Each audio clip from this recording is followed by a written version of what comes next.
Водночас стало відомо, що Франція скоро може відправити військових інструкторів в Україну, попри занепокоєння союзників і критику з боку Російської Федерації. Як пише агентство Reuters з посиланням на джерела, Париж може оголосити про своє рішення наступного тижня під час візиту президента Володимира Зеленського до Франції. Анонімні дипломати стверджують, що Париж сподівається сформувати і очолити коаліцію країн, які займатимуться такою допомогою для Києва, навіть попри те, що деякі з них побоюються прямого конфлікту з Росією. Двоє дипломатів зазначили, що для початку буде відправлена обмежена кількість персоналу для оцінки можливості місії, а згодом прибуде кілька сотень інструкторів. Як вказується, навчання буде зосереджене на розмінуванні, підтримці обладнання в робочому стані і технічному досвіді для військових літаків.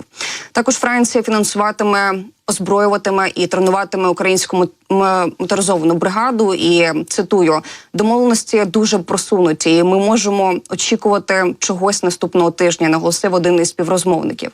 Що відомо про відправку військових в Україну, нещодавно головнокомандувач ЗСУ Олександр Сирський повідомив, що підписав документи, які дозволять першим французьким інструкторам невдовзі відвідати навчальні центри в Україні та ознайомитися з їхньою інфраструктурою та персоналом. Аналітики заявляють, що розміщення військ Франції може створити прецедент і полегшити іншим країнам наслідувати їхній приклад. Вони називають 5 варіантів розміщення військ НАТО в Україні.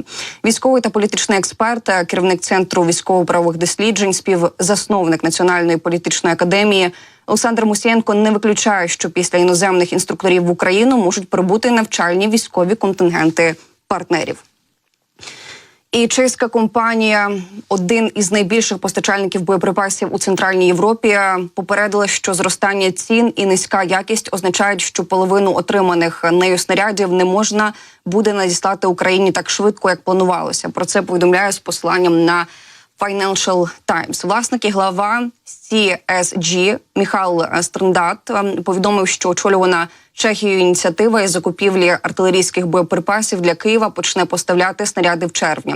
Однак, за його словами, близько 50% деталей, придбаних його компанією за дорученням чеського уряду в таких країнах, як Африка та Азія, недостатньо хороші, щоб їх можна було відправити в Україну без додаткового оброблення.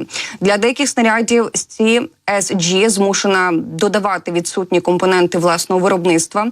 І щотижня ціна зростає, а з компонентами виникають великі проблеми. Це нелегка робота, заявив Стрндат. Проте він підкреслив, що чеська ініціатива залишається на плаву і що CSG зобов'язується доставити належну частину поставок. Стрндат додав, що війна в Україні сприяє зростанню цін на обмежену кількість снарядів, які можна придбати за межами ЄС, тоді як у Європі немає вільних боєприпасів. Він зазначив, що портфелі замовлень європейських виробників боєприпасів заповнені на найближчі 8 років, залежно від типу деталей, навіть попри те, що всі ми збільшуємо потужності. І навіть у тому малоймовірному випадку, якщо війна в Україні закінчиться просто зараз, сказав він, перед нами буде величезна робота з поповнення стратегічних запасів країн НАТО.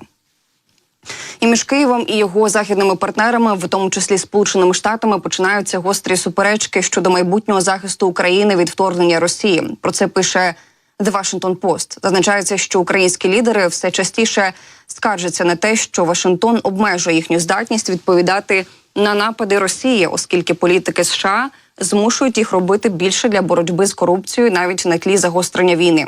Тим часом європейські та американські офіційні особи сперечаються щодо стратегії перелому на полі бою. Було розчарування практично з моменту початку вторгнення Росії в лютому 2022 року. Але політики у Вашингтоні, Києві та в Європі заявили, що останніми тижнями напруженість зросла, оскільки Росія перехопила ініціативу на лінії фронту та почала відвоювати території, звільнені раніше. Автори вважають, що найгостріша розбіжність на полі бою на даний момент полягає в тому, чи може Україна використовувати надану зброю для ударів по цілях на російській території.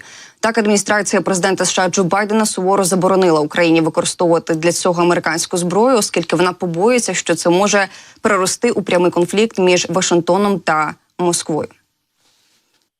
Розбіжності щодо ударів по Росії є лише одним із прикладів ширшого розриву зв'язків між Україною та її найважливішими військовими покровителями щодо того, як впоратися з жорстокою війною. оскільки позиції України на полі бою продовжують слабшати. Росія не демонструє жодних ознак послаблення своїх спроб окупувати та анексувати 4 південно-східні регіони України та, якщо це можливо, просунутися далі. Автори прогнозують, що найближчі місяці принесуть нібито більше спалахів у відносинах між Києвом і Заходом. І автори резюмують, що на виборах у ЄС у червні, ймовірно, переможуть ультраправі сили, які скептично ставляться до шляху України до вступу до Європейського Союзу. І навряд чи липневий саміт НАТО у Вашингтоні запропонує Україні чіткий шлях до членства в Альянсі, якого прагне Київ.